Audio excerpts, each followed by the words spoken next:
ዛሬ በልቤ ሞላው የወንጌሉን ክፍል ነው ላካፈላችሁ በልቤ ሞላው ማርቆስ ምዕራፍ 14 ከቁጥር 12 እስከ 26 ያለው ይሆናል። ክፍሉን አንድ ያነባለሁ። ማርቆስ ወንጌል ምዕራፍ 14 ከቁጥር 12 እስከ 26። ፋሲካም በሚያርዱበት በቂጣ በዓል መጀመሪያ ቀን ደቀ መዛሙርቱ ፋሲካ ተበላ ዘንድ ወዴት ሄደን ልናሰናዳ ትወዳለህ አሉት። ከደቀ መዛሙርት ሁለት ላከ፣ እንዲህም አላቸው፣ ወደ ከተማ ሂዱ፣ ማድጋ ውሃ የተሸከመ ሰው ይገናኛችኋል፣ ተከተሉት። የሚገባበትንም የቤቱን ጌታ መምሩ፣ ከደቀ መዛሙርቴ ጋር ፋሲካ የምበላበት የእንግዳ ቤት ወዴት ነው ይላል በሉት። እርሱም በደርብ ላይ ያለውን የተሰናዳ እና የተነጠፈ ታላቅ አዳራሽ ያሳያችኋል፣ በዚያም አሰናዱልን። ደቀ መዛሙርቱም ወጡ፣ ወደ ከተማም ሄደው እንዳላቸው አገኙ፣ ፋሲካንም አሰናዱ። በመሸ ጊዜ ከ12 ጋር መጣ።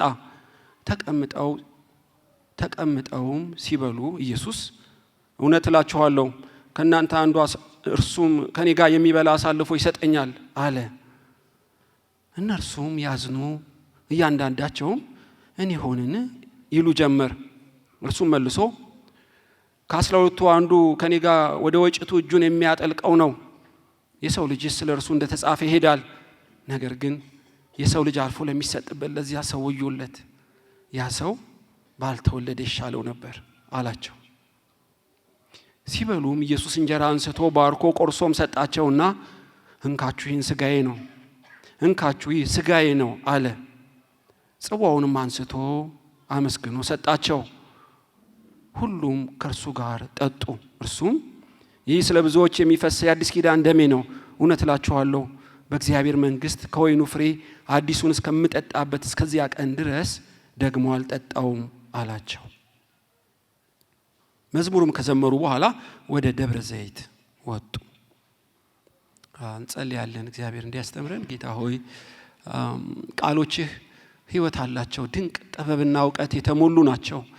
እኛም ሽተን የመጣኑ እርሱን ነው። በዚህ እንግዳ ነፋስ በበዛበት በመጨረሻው ዘመን አጽንቶ የሚያቆመን ሰማያዊ የጊዜው ምክርህ ነው። እንድንሰማ እንድንታነጽበት በጸጋህ እርዳን። ክብር ለአንተ ይሁን። በኢየሱስ ስም ብለህ ስማን፣ አሜን። ርዕስ ሰጥቼዋለሁ ለዚህ ክፍል ብዙ የንስሐ ዕድሎች በይሁዳ ሕይወት በሚል ነው።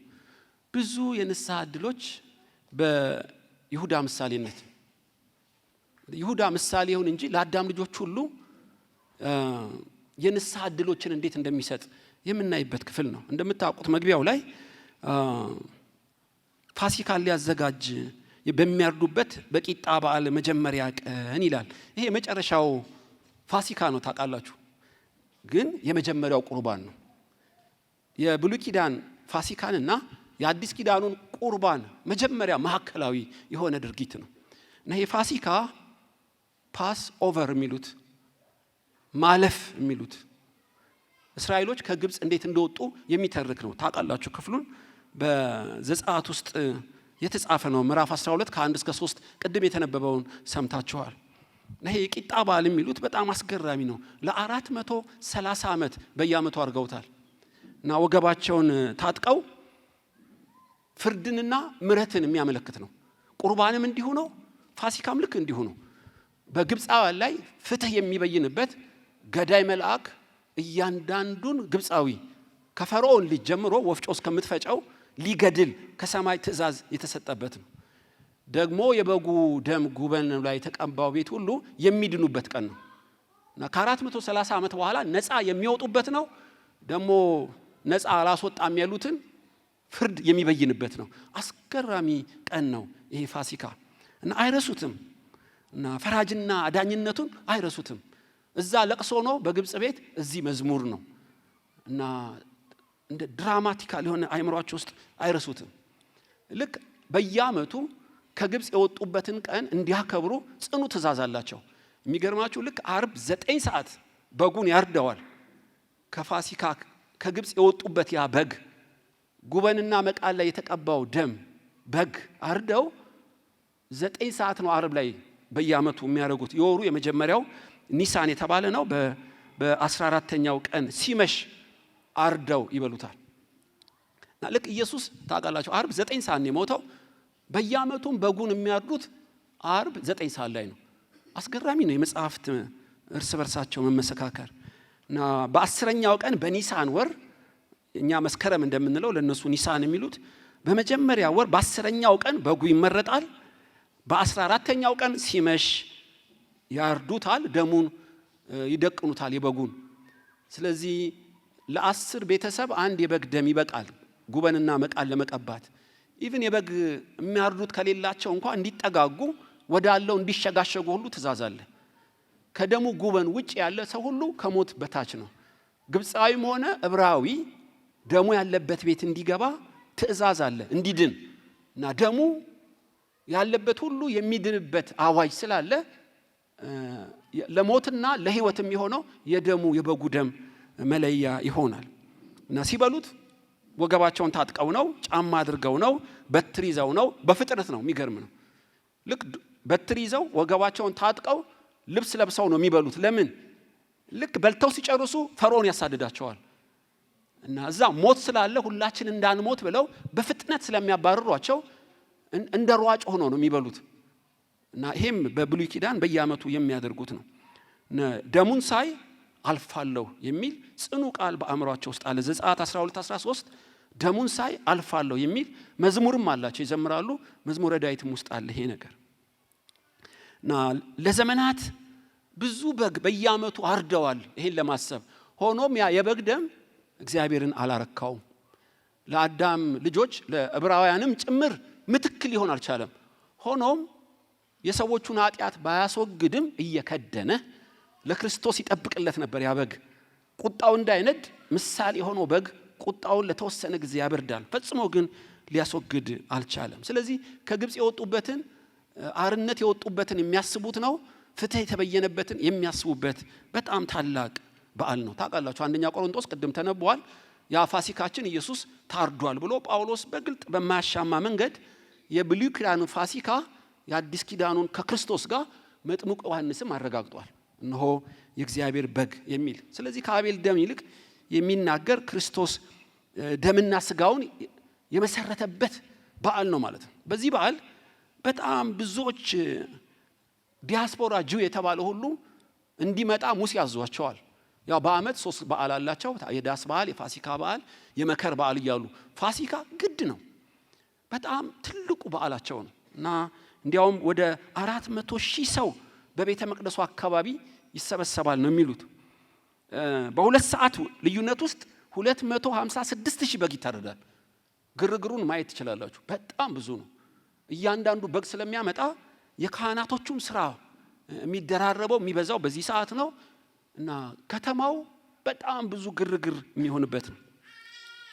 በጠቅላላ ከህዝቡ ጋር በ2.5 ሚሊዮን ህዝብ ይንቀሳቀሳል ነው የሚሉት። እና ግርግሩ ታውቃላችሁ ብዙ ነው። እና ግርግር ለሌባም ይመቻል።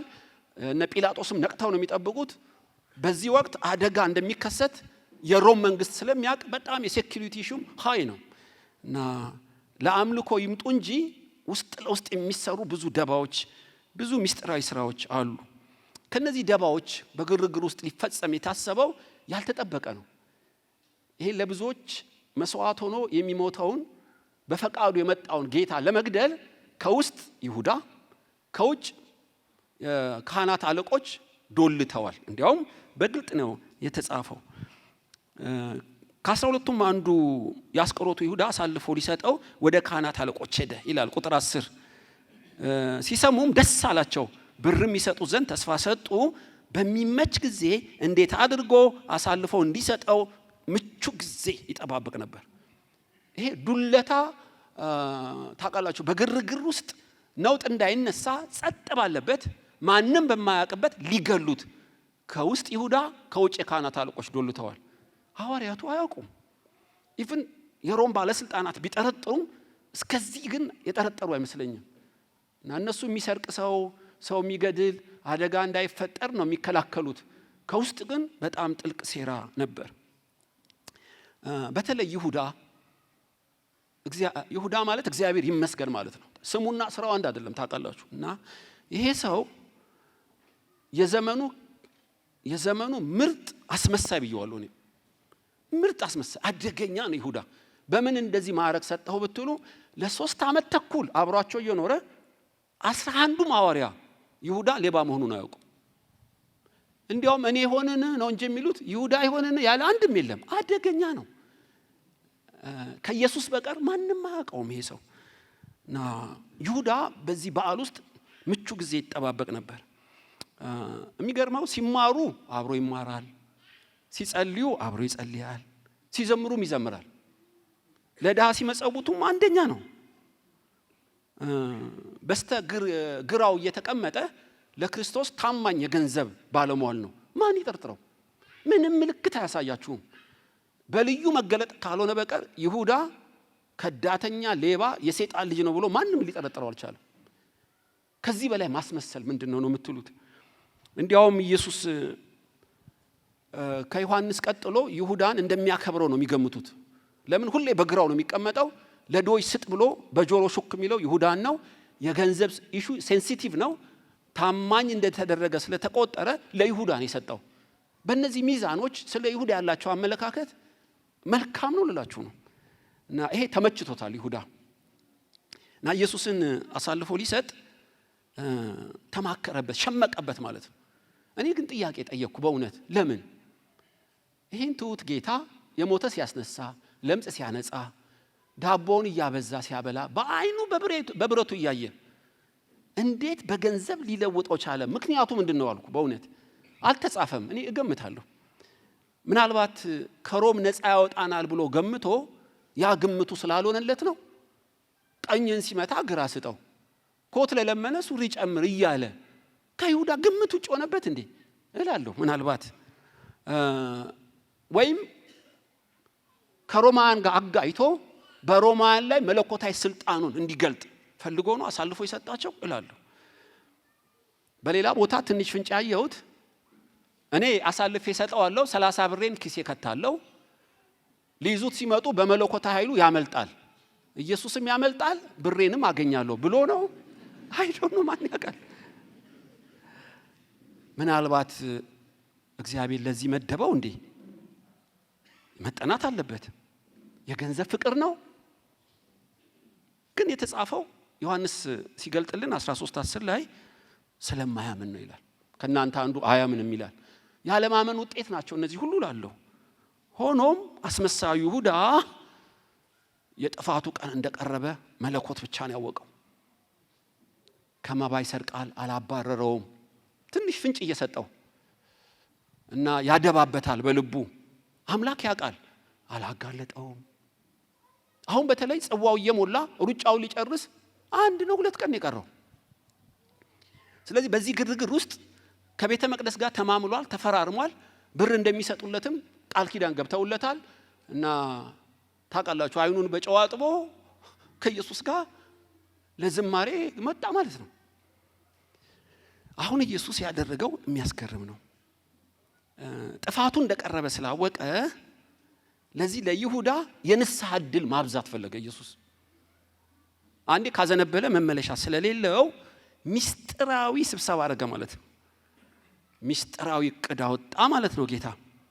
ይሄንን የምታዩት ፋሲካ የት እናዘጋጅልህ አሉት። ኢየሱስም 2 ሰው ላከ፣ እንዲህ ማላቸው፣ ወደ ከተማ ሂዱ፣ ማድጋ ውሃ የተሸከመ ሰው ያገኛችኋል። በእስራኤል ማድጋ ሴት እንጂ ወንድ አይሸከምም። ሚስጥራዊ ስራ ጀመረ ማለት ነው። ኢቭን ለሁለቱ ዮሐንስና ጴጥሮስ አልነገራቸውም ይሄን ሚስጥር። አንደኛ በምሽት ነው፣ ቦታውን አልነገራቸውም፣ የሰውየውን የቤቱን ባለቤት አልነገራቸውም። በሚስጥር ዝም ብላችሁ ሂዱ። ይሄ ኮድ እኮ የምንለው ነው። አሁን አንድ ሰውን ስራ ተሸክሞ ውሃ ታገኛላችሁ፣ ዝም ብላችሁ ተከተሉት፣ የገባበት ግቡ አላቸው። ይሄ ሚስጥራዊ ያሰራል ለምን አስፈለገው? ይሁዳ ይሄን ሚስጥር ካወቀ ጥፋቱ እንዳይቀርብ ከይሁዳ ሰወረው፣ ለታመኑት ሚስጥሩን ገለጠ። ለምን? ይሁዳ በጌታ ራት ላይ የንስሐ ዕድል ሊያገኝ ይገባዋል። ለማመቻቸት ለይሁዳ ለማመቻቸት ይመስለኛል። በእውነት በስውር ቢያደርግም ጌታ በግልጥ አልነገረውም እና ሚስጥሩን ከይሁዳ ሰወረና ይሁዳ በማያውቀው ቤት ባልጠበቀው ሰዓት በደርብ ላይ የፋሲካ እራት አዘጋጁ። ኢቭን ሐዋርያቱ ራሱ አያውቁም ማን እንዳዘጋጀ፣ የት እንደሚዘጋጅ፣ ስንት ሰዓት እንደሆነ አያውቁም። በሚስጥር ነው የጠበቀው፣ በሚስጥር ነው ያደረገው። ለምን ይህን ሁሉ አደረገ? ተቀምጠው በሚገባው ከግርግር ውጪ ይሁዳ ለንስሐ መዘጋጀት አለበት ይመስለኛል። እኔ ይሁዳ ብዙ የንስሐ ዕድሎች በይሁዳ ምሳሌነት ነው ዛሬ አካፍላችሁ የፈለኩት። አንዱ የንስሐ ዕድል ምንድነው? የንስሐ ጊዜን ማራዘም። የንስሐ ጊዜን ማራዘም ነው። 2 ላከ፣ ማድጋ የተሸከመ ተከተሉት። የቤቱን ጌታ ስሙን ይብን አልጠይቀሰም የሰውየውን። ለምን? በሚስጥር አደረገው። እንዳልኳችሁ ነው፣ ለይሁዳ እድል ለመስጠት ነው። ይሁዳ ይህን እድል ተጠቀመበትን? አይመስለኝም። እና ሁለተኛው የቃል ማስጠንቀቂያ ሰጠው። እንዲያውም ምዕራፍ 14 ቁጥር 18 በመሸም ጊዜ ከ12ቱ ጋር መጣ፣ ተቀምጠው ሲበሉ ኢየሱስ እውነት እላችኋለሁ ከእናንተ አንዱ እርሱም ከኔ ጋር የሚበላ አሳልፎ ይሰጠኛል አለ። ይሁዳ አላለም፣ ከእናንተ አንዱ አደረገው። ሾላ በድፍን የሚለው ነው። አሁን ይሁዳ ምን እንዲፈልግ ምን እንዲያደርግ ጠብቆ ነው? ከእናንተ አንዱ ሲለው ድንግጥ ማለት አለበት። ለምን? አሳልፎ እንደሚሰጣ የተፈራረመ እሱ ነው። ለካ ያቃል፣ በስውር ያረኩትን ያቃል። ወይኔ ጉዴ፣ ይቅር በለኝ ጌታ ሆይ። እንደ ጴጥሮስ ምርር ብሎ ንስሐ እንዲገባ እያመቻቸው ነው። ፈርቶት አይደለም፣ ይሉኝታ ይዞትም አይደለም። ለይሁዳ የቃል ማስጠንቀቂያ ሰጠው። ታውቃላችሁ፣ መጀመሪያ ከማባረር በፊት የቃል ማስጠንቀቂያ ሰጥ ይላል ሕገ መንግስቱ ይመስለኛል። እና የቃል ማስጠንቀቂያ ሰጥ፣ ከእናንተ አንዱ አሳልፎ ይሰጠኛል። ከኛ አንዱ፣ ከዚህ ከኢነር ሰርክል ውስጥ አንዱ። ሁሉም አዘኑ። ምዕራፍ ቁጥር 18 ላይ እነርሱም ያዝኑ እያንዳንዳቸውም እኔ ሆነን ይሉ ጀመር። ይሁዳ ብቻ ነው ያላዘነው፣ እኔ ሆነን ያላለው። ምን አይነት የልብ ጥንካሬ ነው! እየነገረው ከናንተ አንዱ እያለው ስሙን ሳይገልጥ በስውር የእግዚአብሔር ክብር ሚስጥርን መሰወር ነው። ታውቃላችሁ፣ እንደዚህ ኤምአርአይ አንስቶ በካሜራ አንተን አይልም። ለብቻው ሰውሮ ለንስሐ እያዘጋጀው ነው። አንደኛ ጊዜ ሰጠው። በሚስጥር ያን ስብሰባ ባያደርግ፣ በሚስጥር ሰዎቹን ባይልክስ ይሁዳ ቶሎ ኢየሱስን ይጠቁማል፣ የንስሐ ዕድል አያገኝም። የንስሐ ዕድሜ ረዝምለት ዘንድ ሰወረበት አንዳንዱን አሰራር። ሁለተኛስ የቃል ማስጠንቀቂያ ሰጠው። ድብቅ ቴክስት ላከለት።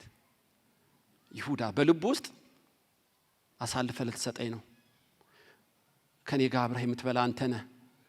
ይሁዳ ብቻ የሚያነበው ሌሎች የማያዩት ቴክስት አደረገለት።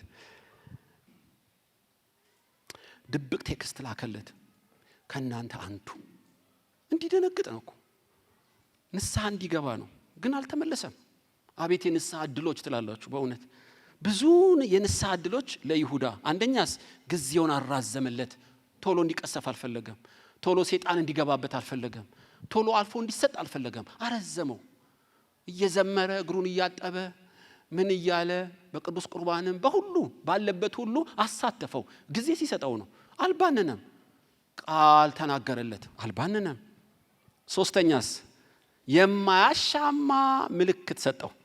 ቁጥር 20 ምን ይላል? ከ12ቱም አንዱ ከኔ ጋር ወደ ወጭት እጁን የሚያጠልቀው ነው አላቸው። ወጭት ጨመረበት። ይሄ ወጭት ማለት ምናልባት እኔ ሰርቃለሁ እኮ በእርግጥ ሌላ ሰው ይኖር ይሆን? እንደኔ የተፈራረመ ሌላ አሳልፎ የሚሰጥ ይሆን? በድፍኑ ነው የተናገረው እንዳይል ግልጥ ምልክት ወጭት አዘጋጀ። ይሄ ማለት የጽሁፍ ማስጠንቀቂያ ማለት ነው። በአሁኑ ከቃል አለፈ ማለት ነው። እና ወጭቷ የምትረሳ አትመስለኝም። ከኔ ጋር ወደ ወጭቱ እጁን የሚያጠልቅ እቺ ግራም ሳህን የምትረሳ አይደለችም። በእውነት ውጫዊ የሚታይ ለብቻው ምልክት ሰጠው ማለት ነው። ይሄ እኮ የንስሐ ትልቁ የንስሐ ዕድል ነው። የማያሻማ ምልክት እሱ ነው፣ እሷ ነች የማያሳይ ምልክት ለብቻው አዘጋጀለት። ምናልባት ኢየሱስ ብቻ ምናልባት ዮሐንስ ብቻ የሚያውቁት ጌታ ሆይ ማን ነው ሲለው በሚስጥር ነው ለዮሐንስ የነገረው። ማን ነው? እኛ ተጨነቅን ያፍርጠው በቃ ማን ነው? ወደ ደረቱ ተጠግቶ ጌታ ሆይ ማን ነው አለው። ይሁዳ ነው እንዳይል ያፉን እንቅስቃሴ ይከታተላሉ። በጣም ሴንሲቲቭ ቀን ነች። ግን አምታታባቸው። ከኔ ጋር በወጭት ውስጥ እጁን የሚያጠልቅ ነው። ዮሐንስ ነው ያወቀው ይሄን ኮድ። እነሱ ግን አልገባቸውም። ለምን ረዘመ? አንደኛ ስም አይደለም ስቴትመንት ነው። ከኔ ጋር ወጭት የሚያጠልቅ ምን አለ ሲተረጉሙት ለድሃ ገንዘብ ስጥ አለ ብለው ተረጎሙት። ሆም ብለው እንደዚህ እንዲተረጉሙ ነው ያደረጋቸው። እስከዚህ ድረስ ኃጢያቱ እንዳይገለጥ ንስሐ እንዲገባ ሲያመቻችለት እኮ። እና ይሁዳ ግን አልገባውም። ኢየሱስ ሲያጠቅስ ይሁዳም አጠቀሰ፣ ተለየ ማለት ነው። እና በምልክት አንተን አሳልፈ የምትሰጠኝ በቃል ተገለጥኩልህ፣ ጊዜ ሰጥቼ ተገለጥኩልህ፣ ሶስተኛስ ምልክት ሰጠው እቺ ወጭት መስከር እንደማለት ይመስለኛል።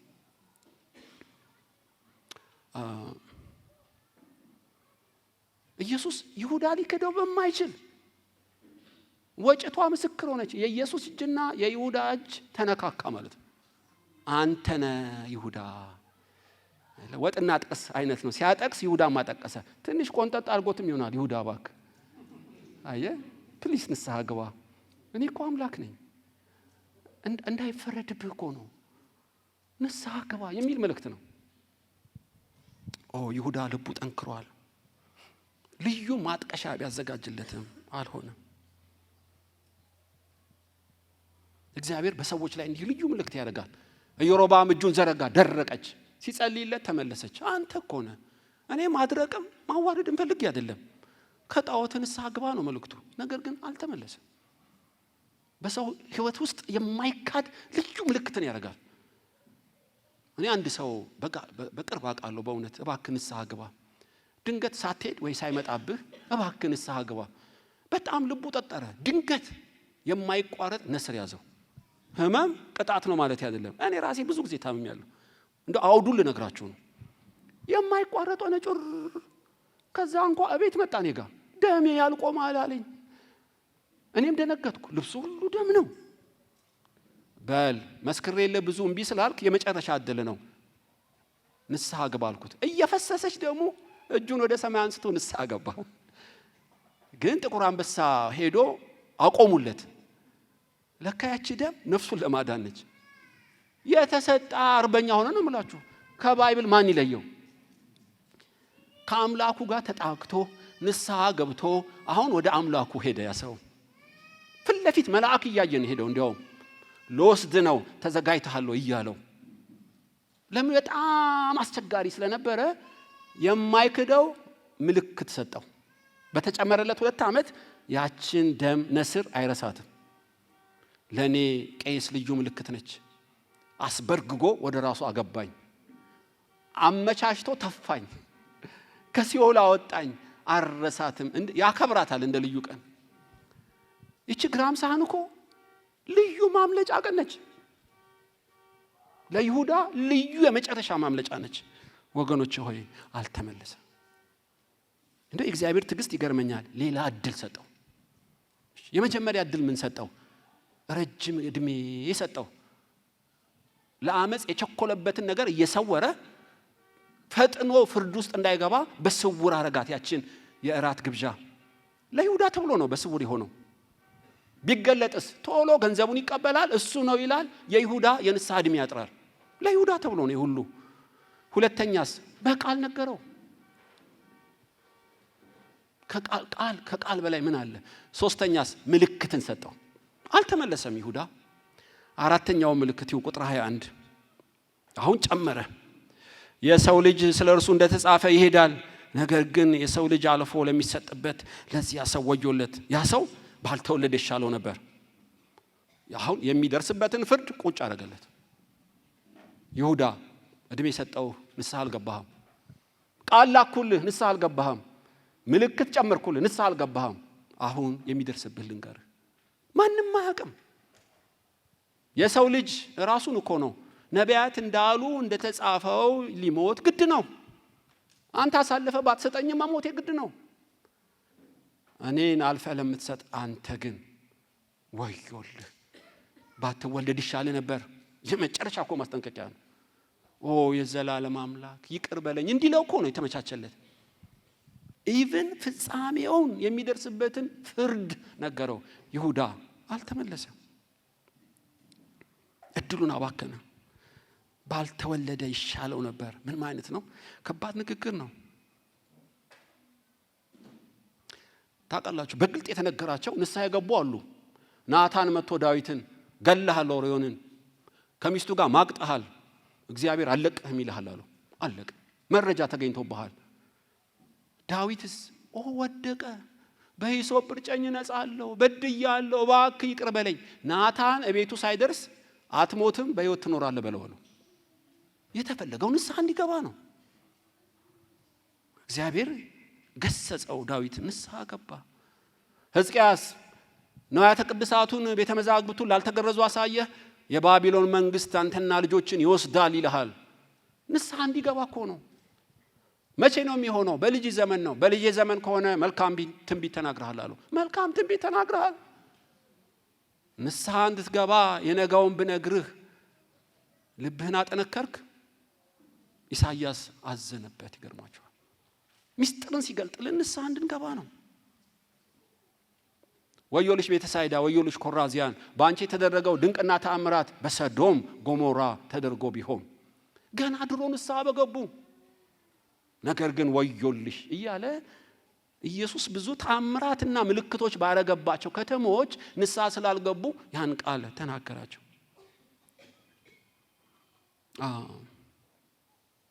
ይሁዳ የንስሐ ዕድሎቹን አባከነ። ታውቃላችሁ፣ ከይሁዳ ያልተናነሰ ጴጥሮስ 3 ጊዜ ክዶታል እኮ። ግን ስቅስቅ ብሎ የንስሐ ጸሎት ስለጸለየ የሐዋርያቱ ቁንጮ አረገው። ጴጥሮስን እንዲጽፍ ታውቃላችሁ፣ መልእክቶችን እንዲጽፍ ማለት ነው። እና በሮም ወንጌልን እንዲያቀጣጥል አእማድ አረገው። ስሙን ቀይሮለት አለት እስኪለው ድረስ የንስሐን ዕድል ስለተጠቀመ ነው። ይሁዳ ግን ወገኖች ይህን ሁሉ ዕድል አባከነ፣ አልተጠቀመም። እንዲያውም ወጥቶ ሄደ ይላል። ዕድሎቹን ሁሉ አባክኖ ልክ ሲወጣ በር ላይ አጅር ያገኘው ሰይጣንም ገባበት ይላል። አለቀ። ከዛ በኋላ ይሁዳ በስጋ እንጂ የሚመራው የሚጋልበው ሰይጣኑ ነው። ብር ሰጣቸው፣ ሰራዊት አስከትሎ በጌተሰማኒ ሊጠቁም መጣ። በዛ ሁሉ አልፎ ስለተሰጠ ከቁጥጥር ውጭ ወጣ። የነዛን ሁሉ የምሕረት የንስሐ ዕድሎች አባክናቸው። ይገርማቸው። ማንም የማይሰራበት ልግባቢል የማይችልበት ሌሊት መጣለት። የቀሩት ብዙ በድለዋል እኮ፣ ድካም አላቸው። ንስሐ ስለገቡ ግን የንስሐን ፍሬ ማጨር ጀመሩ። እንደምታዩት ከምዕራፍ 14 ቁጥር 22 ላይ ልዩ ምዕራፍ ሌላ መጋረጃ ይገለጣል። ምዕራፍ 14 ቁጥር 22 ሲበሉም ኢየሱስ እንጀራ አንስቶ ባርኮ ቆርሶ ሰጣቸውና አቤት ለ11 ብጽዕና ጀመረ።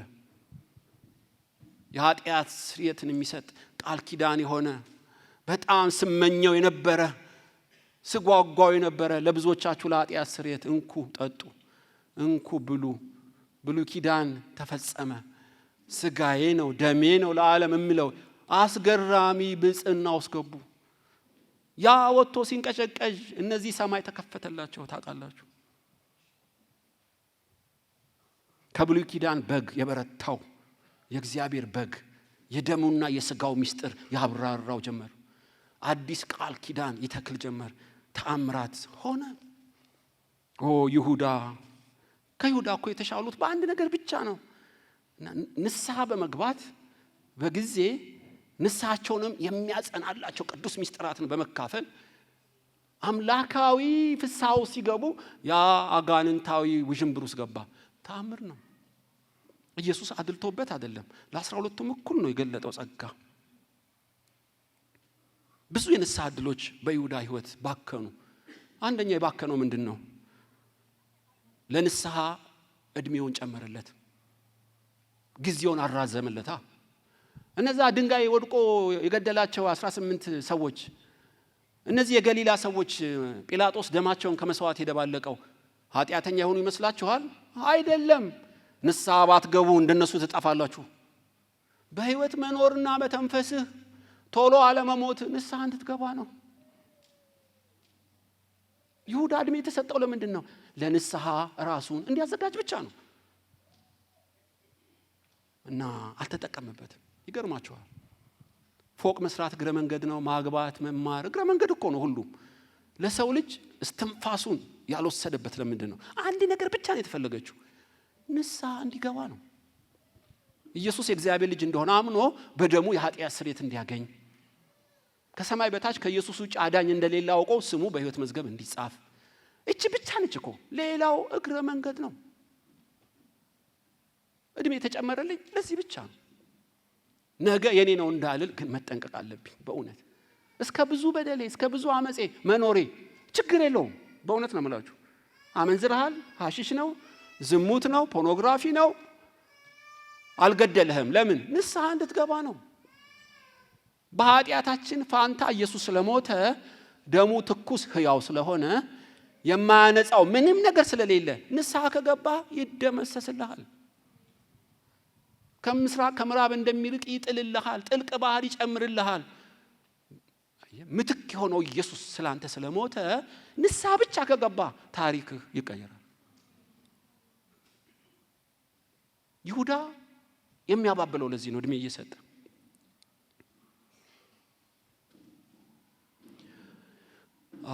የንስሐ ዕድል ሁለተኛው ቃል ነው። አልዓዛር ከሞት ተነስቶ ቢሰብክ ያምናሉ? አይደለም። እዛ ያለውን ቃሉን ካላመኑ የሞተ ቢነሳ አያምኑም። እምነት ከመስማት ነው፣ መስማትም በእግዚአብሔር ቃል ነው። ስለዚህ ቃል እግዚአብሔር አንዱ የንስሐ ዕድል ነው ወገኖች። በለቅሶ አሳቦ፣ በሰርግ አሳቦ፣ ታክሲ ውስጥ ይነግርሃል፣ በአውደ ምሕረት ይነግርሃል። እና ቅዱስ ቃሉን የሚሰሙ እነሱ ብፁዓን ናቸው። ንስሐ እንድንገባ እግዚአብሔር ቅዱስ ቃሉን ይልካል። ይሁዳ ቅዱስ የእግዚአብሔርን ቃል ሰምቶ ንስሐ አልገባም። በቃሉ ሲገስጽህ ሲዘልፍህ እና ሲቆነጥጥህ ለፍቅር እኮ ነው፣ እንድንመለስ ነው። ደንገጥ ብለን ወደ ትራክ እንድንገባ ነው። ሊፈርድብን አይደለም ቃል የሚልክልን፣ ስለወደደን ነው ቃል የሚልክልን። እኔ በጣም ደስ ከሚለኝ ስብከት አንዱ ይገርማችኋል፣ ለቅሶ ቤት ነው። ሀዘኑ አይደለም ደስ የሚለኝ፣ ግን ጨዋ ሆኖ ቁጭ ብለው የሚሰሙት አስከሬን ባለበት ነው የሰው ልጆች። እኔ ለምን እንደሆነ አላውቅም። ሰርግ ላይ ባካችሁ ዝም በሉ ባካችሁ ብዬ ነው። እዚህ ዝም በሉ ሳል ጭጭ እንደበረዶ ደስ የቆጭ ብለው በዛ ይሰማሉ። ስምጥ ይላል ወንጌሉ ያኔ። እና ይሁዳ በእራት ከተቀመጡ በኋላ ነው የሚያሰብከው። ቁጭ ብሎ በባህል አይሰማም። 20% ግርግሩ ይወስድበታል። 100% እንዲሰማ በጠረጴዛ ዙሪያ ከተቀመጡ በኋላ ጥልቅ ጸጥታ ውስጥ ቃሉን ነገረው። ምን አይነት እድል ነው ላለው በእውነት። ከንስሐ እድሎች ሶስተኛው ምንድን ነው? ምልክቶችን ይሰጣል። እንደ ወጭቷ ለይሁዳ ወጭት ነች፣ ለእኛ ብዙ ነው። ምልክቱ ምን እንደሆነ አላውቅም። የማንክደው እጅ በእጅ የሆነ ምልክቶች ንስሐ እንድንገባ ያደርጋል ጌታ። በአንድም በሌላም አይተን እንዳላየን ካልናቀ በቀር እግዚአብሔር በሕይወታችን ውስጥ የማንክደው የንስሐ ምልክቶች ያደርጉልናል። በመንገድ ላይ ይቆማል። አንዱንም ሌላውንም ተውሶ የማትክደው ምልክት በሕይወት ያደርጋል። ድንግጥ ብለን እንድንመለስ እኮ። አንዳንዴ መኪና አደጋ ይሆናል፣ ልንሞት ያለበት ያድነናል። አየ ገሎ እንደማስነሳት ያደርጋል። ለካ መተንፈስ ወጥቶ መግባት በእግዚአብሔር ነው። ቀሪ ዕድሜን ከጌታ ጋር አመጣለሁ እንድትል እኮ ነው። ድንግጥ ያደርግና ብድግ ያደርጋል። አንዳንዱ ተመልሶ አንድ ቀን ለዘላለሙ ያሸልባል። ብልጡስ ደንገጥ ብሎ ይመለሳል። ተላላው ግን ይደጋግማል። የማያሻማ ምልክት ያደርጋል ነው የምላችሁ። በእውነት ትንቢቱ ለሷ ነው ለኔ ነው እንዳትል አድርጎ በግልህ ሙሉ ቴክስቱን ይልክልሃል። ይሁዳ ከኢየሱስ እጅ ጋር ማንም የማይጋራ ወጭት እኩል ተካፈለ። ድንቅ ነበረቻች። ይሁን የመጨረሻው የሚደርስበትን ፍርድ ነገረው። ይሄም እኮ የንስሐ ዕድል ነው። አንዳንዱ ሰው የሚደርስበትን ሳያቅ ዝም ብሎ ይኖራል። ይሁዳ አንተም ባታቅ የሚደርስብህን ስቤ ልንገርህ፣ ባልወለድ ይሻለኛል የሚያስችል ፍርድ አለ። እባክህ ወደዛ እንድትመጣ አልፈልግም። እኔ እንደው መሞቴ አይቀርም። አንተ አሳልፈ ሰጠኝ አልሰጠኝ ምንም ትርጉም አታመጣም። እኔ ላይ ሆን ብዬ ለመሰቀል ነው የመጣሁት። እዚህ ጣጣ ውስጥ አትግባ፣ እባክህ ንስሐ ግባ የሚል ልመና ነው። አጅሬ አልሰማም። እኔ እግዚአብሔር የሰው ፈቃድ የሚያከብር ይመስለኛል። ይሁዳ ለዚህ የተፈጠረ ነው ብዬ አላምንም በእውነት። እና ራሱ ፈቅዶ ይሄን ሁሉ ሸምጥጦ የእግዚአብሔርን ምሕረት ደመጠጠው ባይ ነኝ። የይሁዳ ፍጻሜ አላማረም። ገመዱ ተበጥሶ አንጀቱ ተዘርግፎ ሰዎች ሁሉ አውቀውት ሹመቱ ሌላ ወስዶ ሄደ። በቃ ወደማይመለሰው ታሪክ ውስጥ ገባ። ነገር ግን ታሪኩ በዚያ አያበቃም። በእውነት እንደ ይሁዳ የንስሐ ዕድሎች እንድንጠቀም ብቻ ሳይሆን እንደ ጌታስ ምን ላርግ ነው። እንደ ጌታ ምን ላርግ? ለሰው ልጆች ሁሌ ንስሐ እንዲገቡ ጊዜ ትሰጣለህ? የተጣለ ሰው ፈጽሞ እንዳይጠፋ በምክሩ ሁሌ የሚያስብ አምላክ እስትንፋሱ እያለ አሁንም ይቅር ለማለት አይ ትላንት ይቅር ብዬሻለሁ አበዛሹ አሁንስ የራስ ጉዳይ ትላለህ ወይስ በልብህ እስከ መጨረሻው ንስሐ ለሰው ልጆች ትሰጣለህ? ይቅርታ ታረጋለህ ሆይ ነው። ኢየሱስ እስከ ይሁዳ ረግጦ እስከወጣ ድረስ እግር ሲያጠብ ያጥበዋል፣ ሲልካው ሁለት አድርጎ ይልከዋል። ቅዱስ ቁርባን ራት ላይ እንኳን አልከለከለውም። የመጨረሻ ዕድሉን እንዲጠቀም አደረገ። እኛ እናረጋለን ነው ጥያቄው። አንድ ሰው በህይወት እያለ እኔ እናንተ በቃ ማህተሜን በጥሻለሁ በቀብሬ ላይ አትቁም የሚባል ታሪክ የለም። በህይወት ሳለ ሁሉ እንደ ኢየሱስ ሰዎችን ይቅር ለማለት ንስሐ እንዲገቡ ማመቻቸት እድል አለብን ማለት ነው። አንዲት ጠቢብ ሴት ለዳዊት ያለችው ትዝ ይለኛል። አቢሴሎምን ይቅር አልልም ብሎ ሲያስቸግር ዳዊት የሰው ልጅ እንደ ውሃ ይፈሳል፣ ከተጣለ በኋላ አይመለስም። ይሄን ባህሪውን ስለሚያውቅ እግዚአብሔር ሁሌ በምክሩ ያስበዋል። መቼ? ሁሌ። ለምን? ከሞተ በኋላ ፍርድ ነው። ብራዘር ያዙ ልቀቁኝ ልጄ ብትል አይሰራም። በህይወት እያለ ማረው። ባትምረውም መሞቱ እኮ አይቀርም። ስለዚህ ሞቱን አታፋጥን፣ ይቅር በለው። ኢየሱስ ለይሁዳ ያደረገው የምሕረት ልብ እኔ እንደሱ እችላለሁ። ዛሬ ከመባ ሲሰርቅ ባየው በእውነትም ብላቸው በማግስቱ ልብ ይከብድበታል። አንዲት ብር ቢወስድ ነው የምላችሁ እንኳን 3 ዓመት ተኩል ጉሮሮና ንቄ ውጣ ነው የምለው። ልክ ነኝ አይደለሁም? መስረቅን ማበራታቴ ሳይሆን የሰው ነፍስ ከመባ ይበልጣል። ሲያመነዝር ባይስ አለቀ 4 ነጥብ። ልቤ ቁልፍ ነው የሚለው ወዲያ። አብርሃም ግን ለግብረ ሰዶማን እንኳን ይማልዳል። እባክህ 10 ጻድቃን ቢኖሩ እድል ስጣቸው። ምን አይነት ልብ ነው ላለው? ለምንድን ነው እንደዚህ እድሜ ያራዘመ እስከ መጨረሻ ንስሐ የሚሰጠው? ከሞት በኋላ መዘዙ የትየለሌ ነው። 60 70 80 ዓመት እኮ ትንሽ ነች ከዘላለሙ አንጻር ስትመዝናት። ያን ስለሚያይ ክብደቱን በምድር ላይ ሁሉን ለመማር ጊዜ ይሰጣል ጌታ። 2 ከኢየሱስ ምን እንማራለን? ሰዎች ንስሐ እንዲገቡ ብቸኛ መድኃኒት ምንድን ነው? ሰላምታ አይደለም፣ መጋበዝ አይደለም፣ ቅዱስ ቃሉን መንገር። የእግዚአብሔር ቃል ብቻ ነው የሰው ልብ የሚሰነጥቀው፣ የሰው ልብ ወደ ንስሐ የሚያመጣው። ተደጋግሞ ቅዱስ ቃሉን ለሰው ልጆች መንገር ነው። ጊዜ መስጠት ነው አንደኛ። ሁለተኛስ ቅዱስ ቃሉን ማወጅ ነው። በቡድን ማወጅ፣ በግል ማወጅ፣ ባገኘው አጋጣሚ ሁሉ ለዓለም ብቸኛ የሰው ልብ የሚቀይር ቅዱስ የእግዚአብሔር ቃል። እንደ ኢየሱስ ወደ ንስሐ የሚመጡበት ቃሉን እናውጃለን። መጥምቁ ዮሐንስ ንስሐ ግቡ እያለ ወደ ዮርዳኖስ ቃሉን አወጀ። የእግዚአብሔር መንግስት ቀርባለችና ንስሐ ግቡ፣ ኃጢአታችሁ እንዲሰረይ ንስሐ ግቡ። ሐዋርያት ነቢያት እንዲሁ ነው የጮሁት። ለምን? ቅዱስ ቃሉ ከኒኩለር በላይ ኃይል አለው። አየ ቃሉ ላይ። 3ኛስ ምልክቶችን ማበጀት ነው። ምልክቶች አሁን አንዱ ምልክት ይኸው የምንወስደው ስጋ ደም ተንበርክከን ብዙ ምልክቶች ሚሞራችን ውስጥ እንዲቀረጹ ወደ ንስሐ የሚያመጡ ምልክቶችን ማኖር እግዚአብሔር ጥበብን እንዲሰጠን። ከዛስ ፍርድ እንዳለ ማመልከት ነው። በኢየሱስ እመኑ እምቢ ብትሉ አንድ ቀን ቀጥሯል፣ በሙታንና በሕያዋን ላይ ይፈርዳል። እኔ እኮ አይደለም የምፈርደው ቃሉ ነው የሚለው። አይ አንዳንዶች የፍቅር ወንጌል ስበክ ፍርድ ነው ጣጣ የምትለው እግዚአብሔር እንዳንተ አይደለም የሚሉ አሉ። ኧረ ተው ብራዘር፣ ሲኦል አለ ብሉ ማይሞት ትሉ ማይሞት እሳቱ ማይጠፋ ትሉ ማይሞት ምን አይነት ትሎች እንደሆነ አሉ። ቃሉ ነው የሚለው። ቀንና ሌሊት ይሰቃያሉ፣ ቃሉ ነው የሚለው።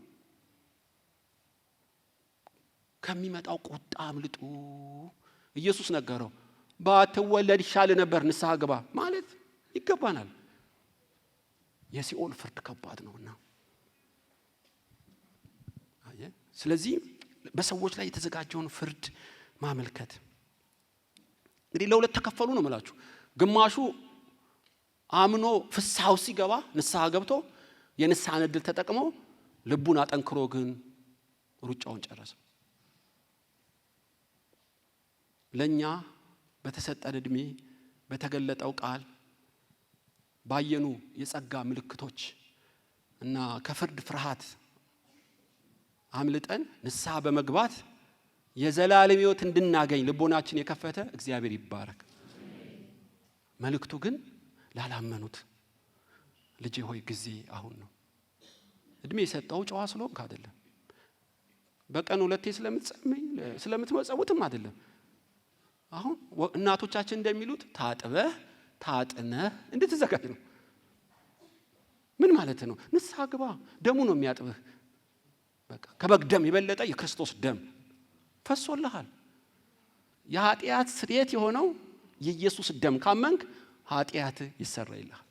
ይሄው ቃሉ የሚለው ለብዙዎች ለሁሉም የኃጢአት ስርየት እንዲሆን ኢየሱስ ሞተ። ንስሐ በመግባት ለሚያምኑ የተነገረው የተጠበቀው የተስፋ በረከት ውስጥ እንገባለን። መንፈስ ቅዱስ ይገባብናል። ቅዱስ ቃሉ ይገለጥልሃል። መላእክት ይመደብልሃል። ብትኖር ለሰው ጥቅም፣ ብትሞት ወደ ብፁዓን ወደ እግዚአብሔር መንግስት ነው። ደሙ ይሄን ያደርጋል። ከፈርዖን አይደለም የሚያስመልጥህ፣ ከአጋንንት ነው የሚያስመልጥህ። አሁን ወገቤን ታጥቄ ወደ ከነዓን አይደለም መገሰግሰው፣ ወደ መንግስተ ሰማይ ነው መገሰግሰው። ኢየሱስን በማመን የህይወት ለውጥ ሆነልን። ስሙ የተባረከ ይሁን። እንጸልያለን ወገኖች ሆይ ምናልባት በዚህ ጉባኤ ንስሐ እንድንገባ የሚያባብለን አለ። ልጄ ሆይ የሚለው ሰው አለ። እድሜ የሰጣውን ጊዜ ተጠቀም፣ የቃል ማስጠንቀቂያዬን ልዩ ምልክት ሰጠው፣ እባክህ ንስሐ ግባ፣ ኢየሱስ የእግዚአብሔር ልጅ እንደሆነ እመን የሚለው ሰው አለ። እንደ 10 ሐዋርያት ደግሞ ይሄው ንስሐ ለመግባት ስጋ ደሙን ለመቀበል መተናል። በምንወስደው ቅዱስ ስጋና ደም በሰማነውም ቃል እግዚአብሔር ይቀድሰን። እሺ